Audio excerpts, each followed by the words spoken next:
दुनिया के सबसे बड़े शैतानों की फाइल खुल चुकी है, द एप्स्टीन फाइल।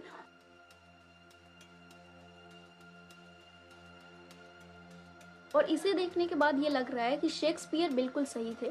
उन्होंने कहा था the hell is empty because all the devils are here. तो आज हम इस हॉरर स्टोरी के हर एक पेजेस को पलटेंगे।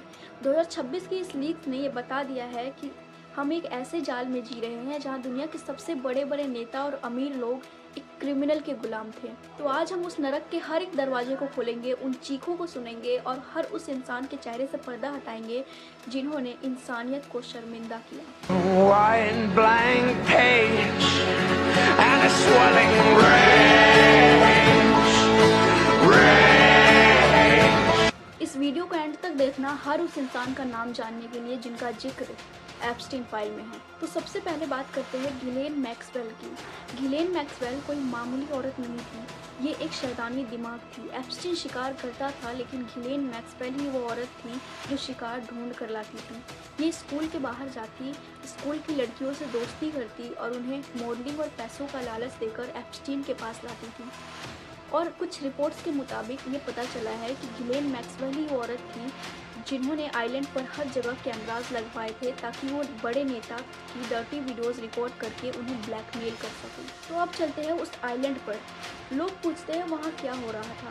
तो विक्टिम्स ने क्लेम किया है कि वहाँ डार्क रिचुअल्स होते थे। लड़कियों के एक्सप्लॉयटेशन के साथ साथ सर्वाइवर रिपोर्ट्स कहती हैं कि वहाँ बच्चों को हार्वेस्ट किया जाता था, कि डीएनए के साथ एक्सपेरिमेंट्स किए जाते थे। एप्स्टीन का एक ऑब्सेशन था अमर होना, और इसलिए उसने आइलैंड पर और न्यू मैक्सिको के बंकर में एक ऐसी लैब बनाई थी जहां वो बच्चों के डीएनए के साथ गंदे एक्सपेरिमेंट कर रहा था। कुछ रिपोर्ट्स तो यहाँ तक कहती है कि जब लड़कियां बेकाम हो जाती थी तो उन्हें गायब कर दिया जाता था, और वहाँ मिली डेंटिस्ट की चेयर और सर्जिकल इक्विपमेंट्स ये कहती है कि वहाँ सिर्फ पार्टी नहीं बल्कि कुछ बहुत भयानक हो रहा था। तो अब बात करते हैं इस नरक में हाजिरी लगाने वाले लोगों की। तो सबसे पहला और शॉकिंग नाम आता है स्टीफन हॉकिंग का। स्टीफन हॉकिंग एक जीनियस साइंटिस्ट जिसकी बॉडी तक वर्किंग में नहीं थी, वो उस आइलैंड पे क्या कर रहा था। और कुछ फाइल्स ये कहती है कि स्टीफन हॉकिंग के कुछ राज ऐसे थे जिन्हें छुपाने के लिए एप्स्टीन ने पानी की तरह पैसे खर्च किए। तो सवाल ये उठता है कि आखिर एप्स्टीन हॉकिंग के उस राज को छुपाने के लिए इतना डेस्परेट क्यों था। क्या स्टीफन हॉकिंग को पहले से पता था एप्स्टीन के उन एक्सपेरिमेंट्स के बारे में। तो अगला नाम है प्रिंस एंड्रयू, यूके की रॉयल फैमिली का एक सदस्य जिस पर माइनर लड़की के एक्सप्लॉयटेशन का आरोप है। And the next member is Bill Gates और बिल क्लिंटन। इनके ईमेल्स ये रिवील करते हैं कि एप्स्टीन ने इनके राजों का इस्तेमाल इन्हें ब्लैकमेल करने के लिए किया। Next name is Donald Trump. Donald Trump का नाम एप्स्टीन फाइल में हर तीसरे चौथे पेज पे आया है। According to file, Donald Trump ने एप्स्टीन के प्राइवेट जेट में लगभग 7 से 8 बार ट्रैवल किया, लेकिन विक्टिम्स का कहना है कि उन्होंने डोनाल्ड ट्रंप को उस आइलैंड पर कभी देखा ही नहीं। इनफैक्ट 2005 में एप्स्टीन के खिलाफ तो अब आते हैं इंडियन नेम्स पे जिनका जिक्र एप्स्टीन फाइल में है। तो सबसे पहला नाम है अनिल अंबानी। अनिल अंबानी का नाम 90 बार ईमेल्स में आया है।